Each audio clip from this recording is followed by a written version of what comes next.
All right. This is Freedom Phil. Like and subscribe. And remember, this channel is not for kids. And if you're a kid watching this, you have shitty parents. I swear, I cuss, and I'm opinionated. Sometimes I use bad words. So if you're a kid, you shouldn't be watching this. And that's why it's set for not for children. What's today's topic? Nuclear in the modern age and why we don't have more of it. The fact that we don't have more just shows the stupidity of the modern age. I think that attitude's going to start changing due to AI. Yeah, this is Freedom Phil. Like and subscribe. Let's get into it. And always turn up the video speed. And why do I say that? Because you watch videos faster. Why wouldn't you? My whole life, I've heard the anti-nuclear nonsense. And I'm not saying if there's a radioactive leak, it's a problem. But, you know, people have pointed out, for instance, if you're climbing a mountain, you're high up in the atmosphere, like up there on Everest. The amount of radiation you receive because you're not as protected by the atmosphere is way higher. If you happen to be flying in planes, jet planes on the regular, you have a much higher dosage. I think something like 30 times the radiation from the sun that you would normally receive just at regular ground levels. 30 times. And yes, a nuclear disaster is a horrible thing. But most of the really horrible effects that happen with the radiation are the early phase. The initial radiation is extremely, extremely bad, and then most of it just dissipates within, days, weeks. So you can see this example, like people talked about 3 Mile Island, but that was like a fart. Chernobyl was obviously, people were like, oh, Chernobyl, But you can see cases where there's like life is returning to Chernobyl. There's just places that are actually using some of the reactors there. Kind of ironic, really, if you think about it. So it's so bad that we're supposed to be fear-mongered into a nuclear apocalypse that would last hundreds of years. And yes, radiation is bad.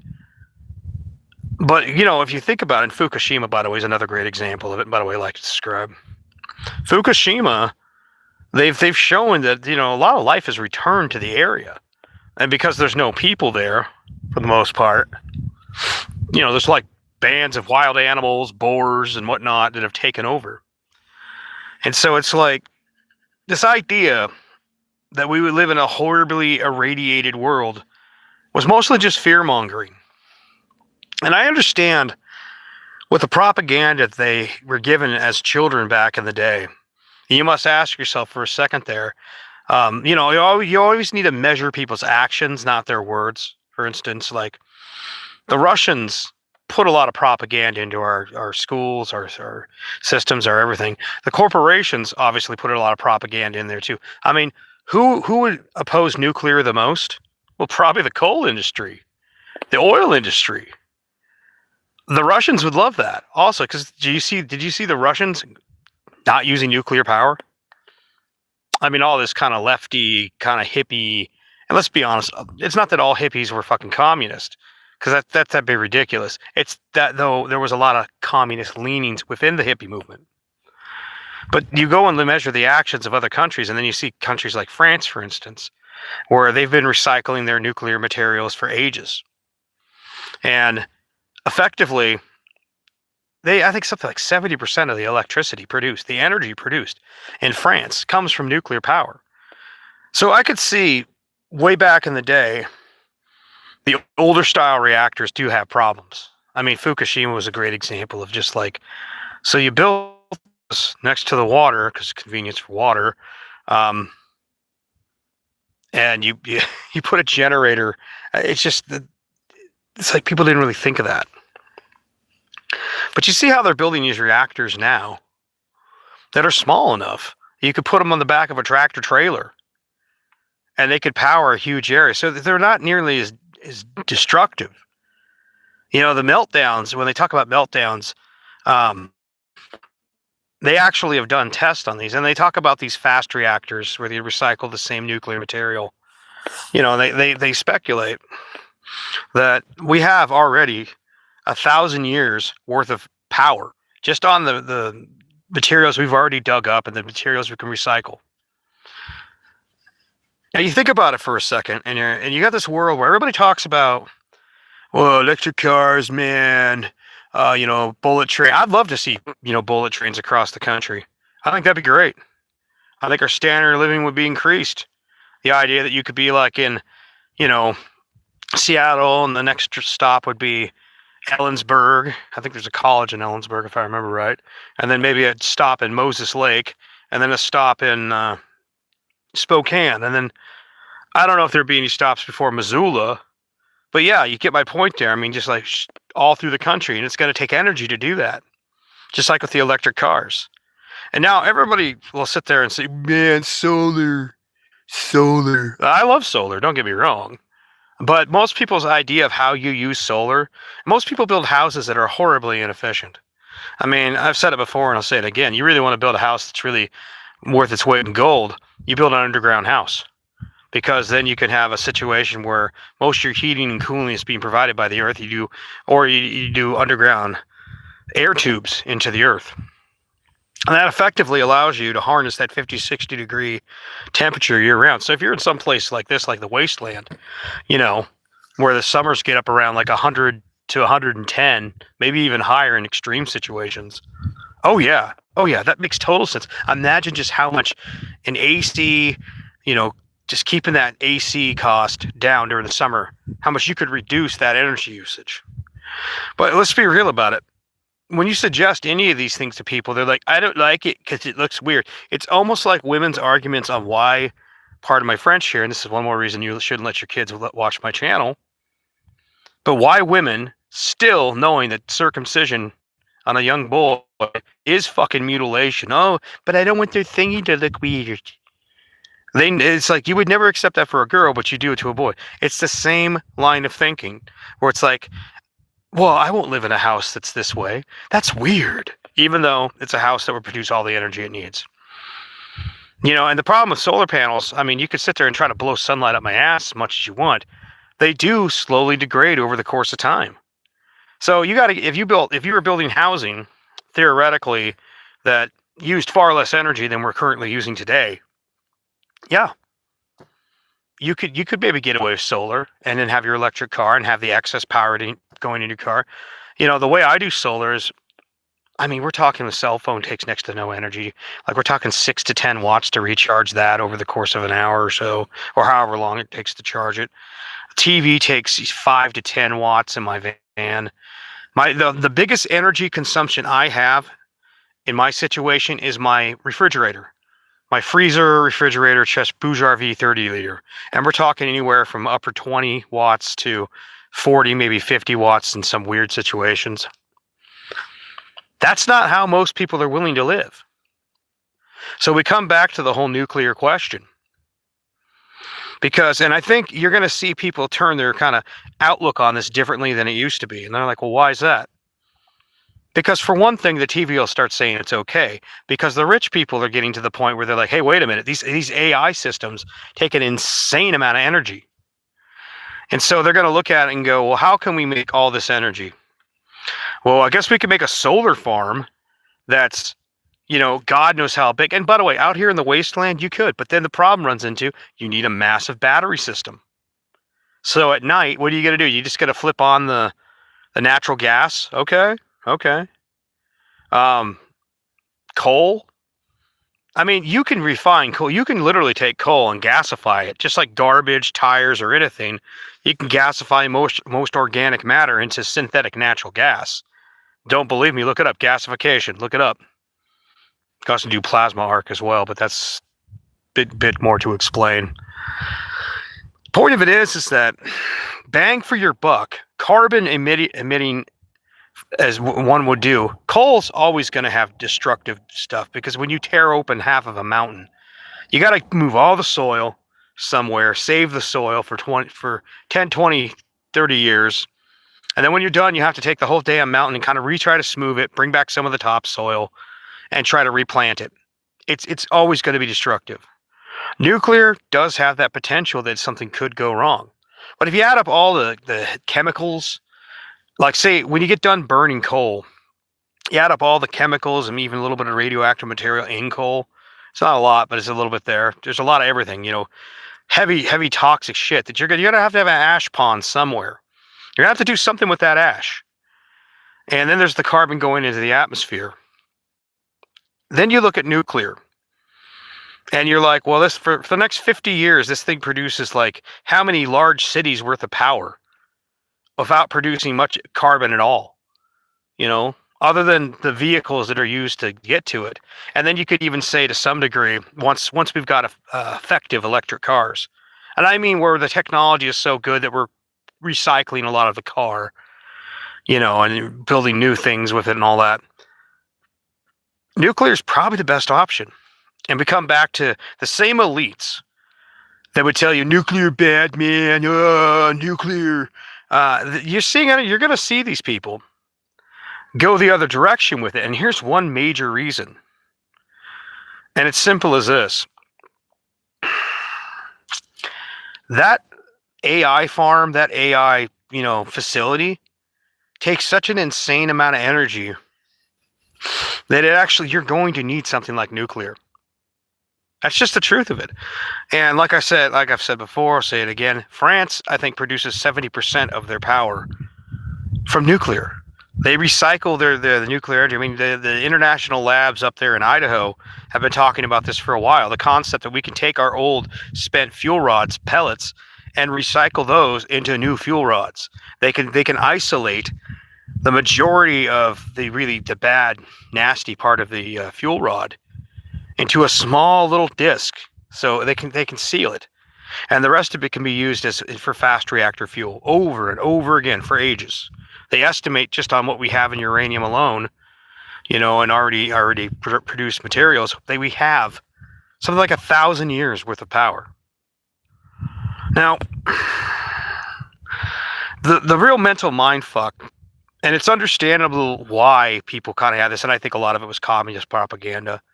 And so a guy was talking about this the other day on a video. The regulations, the 3 Mile Island scared the shit out of people.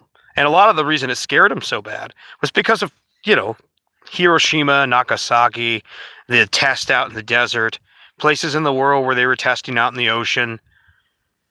The great fear that the Russians or the Americans, one would push the button, and it'd be nuclear apocalypse. It'd be fallout. For years, people basically being shown that. And of course, then you have on TV, if you look at Star Trek, and they kind of have they have that anti-nuclear message. And it's all Hollywood bullshit. It really is. It's just Hollywood bullshit. You've been told something your whole life. So it's natural. It's kind of like people who believe in God or some other nonsense. You've been told your whole life, this is what's real. This is what you do. This is what you fear.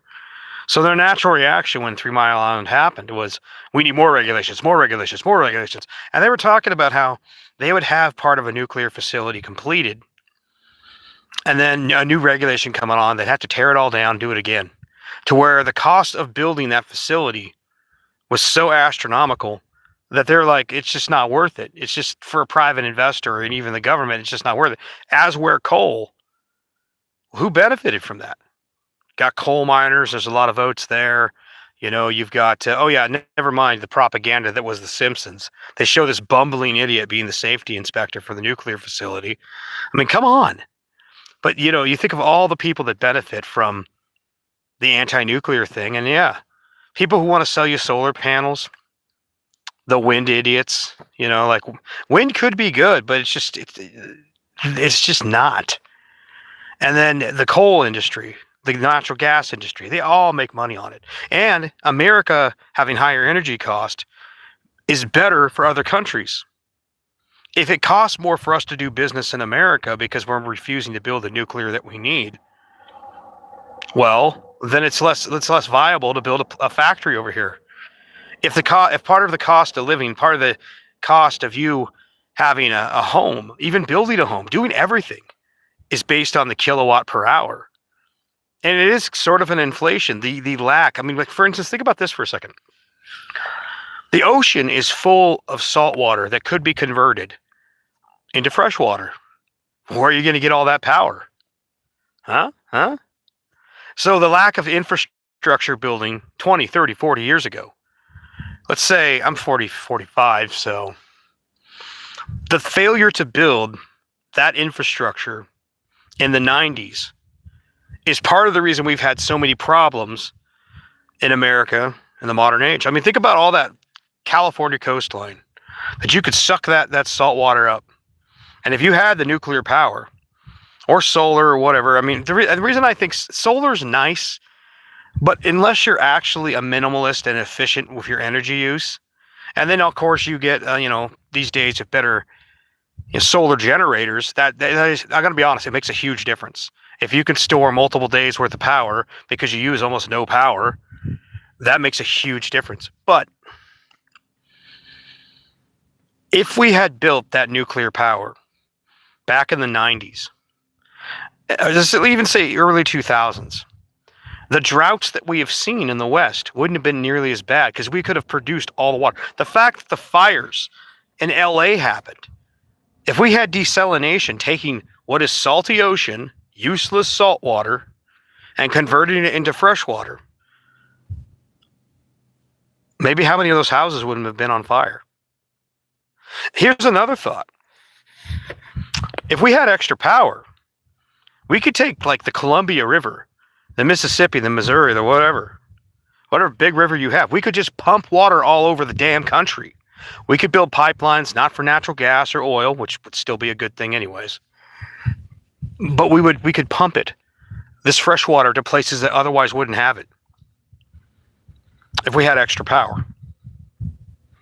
See, we pay a cost every day of our lives for the way we do things. And energy, the lack of building energy infrastructure is inflation to some degree. Now, I know a lot of people, they're like, yeah, but what about radiation? Yeah, you're right. But like I've said before, if you're flying in a plane, you get 30 times the radiation that you do on the ground here. If you are up on a mountain, same thing. I think a lot of the radioactive hysteria has been whipped up for so long that people, facts be damned. Facts be damned. And, it's like Coast to Coast AM is a good example of this. I remember people would be talking about Fukushima. And I remember these people where they were talking about, well, you see, Fukushima did this thing this year, and that's why the trees over here are dying, man. And I remember I was talking to this guy. I'm like, you really think that? You're like, yeah, it got into the ocean. It's killing off the sea life. I remember people talking about Fukushima when it came to the shelf. What was a shelf? A starfish die-off. And it turns out it's a chronic wasting disease that they had. Whatever reason they got it. It was like the Spanish flu, but for starfish. Whatever bad thing happens, they would try to pin it on Fukushima. And I'm like, you realize how big the ocean is? And you realize how small Fukushima is? Does this dawn on you? And the answer is no. They've never just sat down and done the math, the calculations, or any of it. It's just like religion. The devil, ooh, the devil. And you're like, well, how about, ooh, the personal choices? Ooh, you made a personal choice. But I look at the future and I think, if you want to have a bright future of electric cars, less carbon, less all that, you're going to need something. Like I said, build underground houses. Especially out here in the friggin' wasteland. Out here, you're like, why aren't you doing this? It's kind of my line. And the answer is because it looks weird. Or at least earth pipes.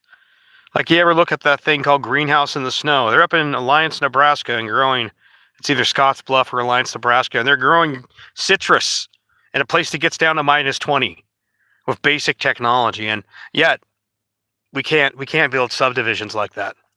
Well, that's weird. So as long as people want to keep on doing the things the way they've been doing them for, pretty much my whole life, and what I refer to it as the 1980s dream. Everything's on a turn dial, and now that turn dial is on your phone.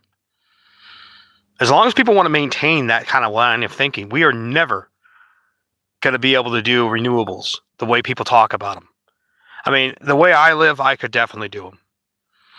Have like 400 to 600 watts on top of the van or the RV, and this could be in that case, I could fit 400 watts for my main system on here and then have the one solar panel for my TV. I've thought about upgrading the battery capacity for that one system over there. But the thing of it is that I use such a minimalistic amount of power. I mean, it's like, do you think I'm running AC sitting out here in the shade of my van? It's like 70, 80 degrees. No, I'm not. I'm just not a pussy. The way I live works perfectly fine. I could even do wind power, and I've thought about integrating that when I build the ultimate RV. But you try to get the average person to do that shit. And then it comes down to is mommy dearest, is baby cakes, is she comfortable with this? And if she's not comfortable, you're not getting pussy. And if you're not getting pussy, when you're adjusting whatever you need to do to get back in that sweet, sweet vagina. And that is why we'll inevitably have to do nuclear. Because nobody wants to have any sort of adjustment. No lack of comfort. Nobody wants to live in the Tanaween house, the underground Tanaween house. No. So nuclear is the inevitable thing that'll actually be carbon free. And the fact that they've made reactors that are the size of like a tractor trailer. Like, think about that. It's not some huge hulking thing that if it has a radioactive incident, it's the end of the friggin' world. It's something that you could literally portably move to an area. Now, honestly, that would be something like that would be great in a situation out in the middle of nowhere out here, like mining wise. You got a mining operation. You just bring in the power, run it, use it, and then you could literally unbolt the unit, pick it up, and take it. You don't have to drive tons of fuel all the time. Just have to keep on recycling the water. I've actually heard Canada, just as a closing thought, actually has a different style of reactor. It's supposed to be actually pretty impressive. But I've said enough on this. Take it easy.